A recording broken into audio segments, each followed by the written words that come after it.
Vous êtes-vous déjà demandé pourquoi les choses tombent? Pourquoi ne flottent-elles pas? La réponse réside dans une force que nous appelons la gravité. Elle est partout, attirant tout. Mais elle n'a pas toujours été comprise. Pendant longtemps, les gens ont pensé que les objets terrestres et les objets célestes suivaient des règles différentes. Puis vint Isaac Newton. En 1687, j'ai tout changé. J'étais assis sous un pommier quand j'ai eu une idée brillante. Je me suis demandé si la force qui faisait tomber la pomme était la même que celle qui maintenait la Lune en orbite autour de la Terre. C'était un grand pas en avant dans la pensée. L'idée de Newton était révolutionnaire. Il a dit que chaque objet dans l'univers attire tous les autres objets. Cette attraction est ce que nous appelons la gravité. Peu importe qu'il s'agisse d'une pomme, de vous ou d'une planète. Tout attire tout le reste. Ce fut la naissance de la loi de la gravitation universelle. La loi de Newton expliquait tant de choses. Elle montrait pourquoi les planètes sont en orbite autour du Soleil. Elle expliquait pourquoi la Lune ne s'éloigne pas de la Terre. Elle nous disait même pourquoi nous restons fermement sur le sol. La gravité de Newton reliait l'univers entier avec une idée simple. C'était le début de notre compréhension moderne du cosmos. Alors, qu'est-ce que la gravité exactement? En termes simples, c'est une force d'attraction entre tous les objets qui ont une masse. Plus un objet a de masse, plus son attraction gravitationnelle est forte. C'est pourquoi le Soleil, étant si massif, maintient toutes les planètes de notre système solaire en orbite autour de lui. Mais la gravité ne concerne pas seulement les grandes choses comme les planètes et les étoiles. Elle affecte tout, aussi petit soit-il. Même un minuscule grain de sable a une gravité. C'est juste qu'elle est si faible que nous ne pouvons pas la sentir. La Terre, étant beaucoup plus grande, a une gravité que nous pouvons facilement ressentir. C'est ce qui nous donne du poids et nous empêche de flotter. Newton a trouvé une formule pour décrire la gravité. Elle dit que la force de gravité dépend de deux choses, les masses des objets et la distance qui les sépare. Plus les masses sont grandes, plus la gravité est forte. Mais plus elles sont éloignées, plus elle est faible. C'est pourquoi nous ressentons fortement la gravité de la Terre, mais pas celle du Soleil, même si le Soleil est beaucoup plus grand. La gravité s'affaiblit également très rapidement à mesure que la distance augmente. En fait, elle suit ce que nous appelons une loi en carré inverse. Cela signifie que si vous doublez la distance entre deux objets, la force gravitationnelle devient 4 fois plus faible. Triplez la distance, et elle est 9 fois plus faible. C'est pourquoi les vaisseaux spatiaux peuvent échapper à la gravité de la Terre en allant assez vite pour s'éloigner suffisamment.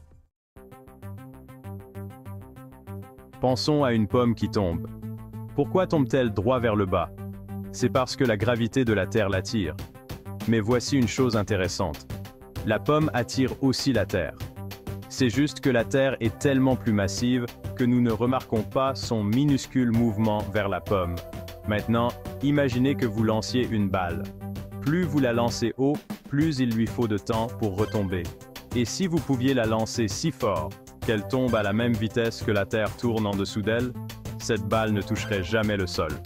Elle continuerait à tomber autour de la Terre. C'est exactement ce que fait un satellite. Cette idée de tomber autour de la Terre est ce qui maintient la Lune en orbite. La Lune tombe constamment vers la Terre, mais elle se déplace aussi latéralement si vite qu'elle continue de manquer le sol.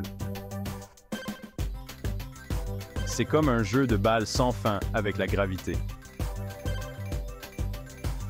Le même principe s'applique aux planètes en orbite autour du Soleil. Elles tombent toutes vers le Soleil, mais leur mouvement latéral les maintient sur une orbite stable. C'est un équilibre parfait.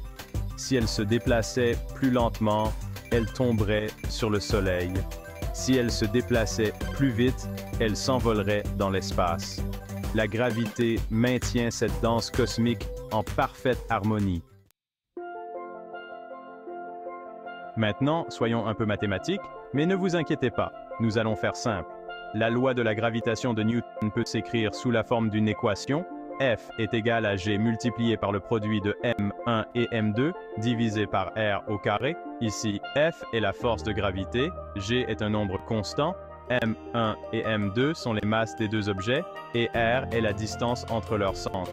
Utilisons cela pour calculer quelque chose de réel.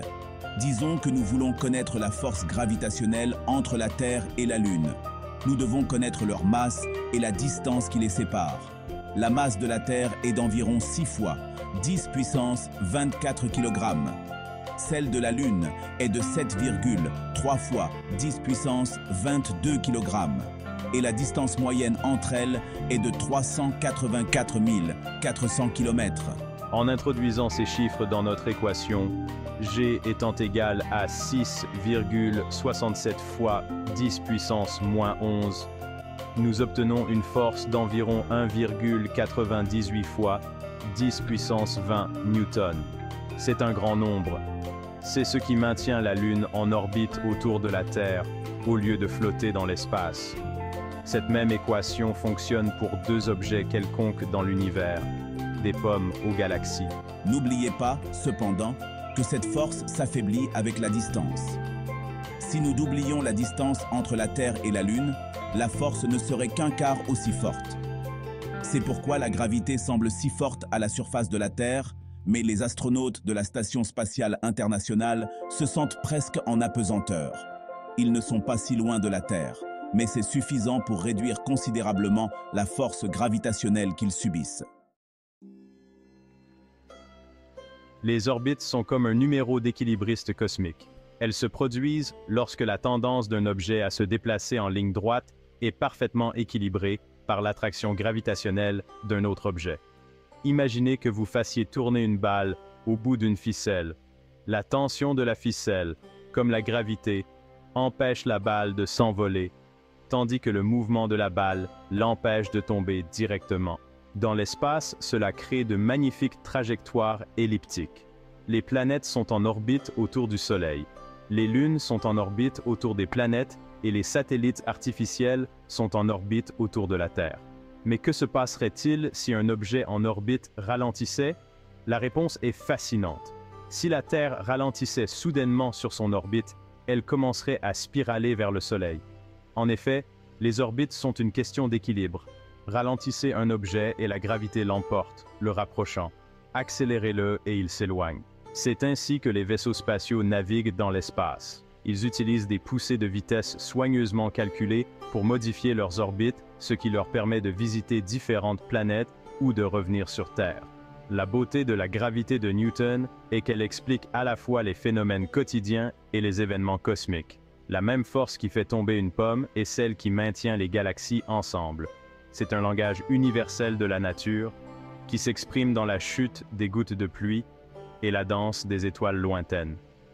Comprendre la gravité est essentiel pour comprendre notre place dans l'univers, du sol sous nos pieds aux vastes étendues de l'espace.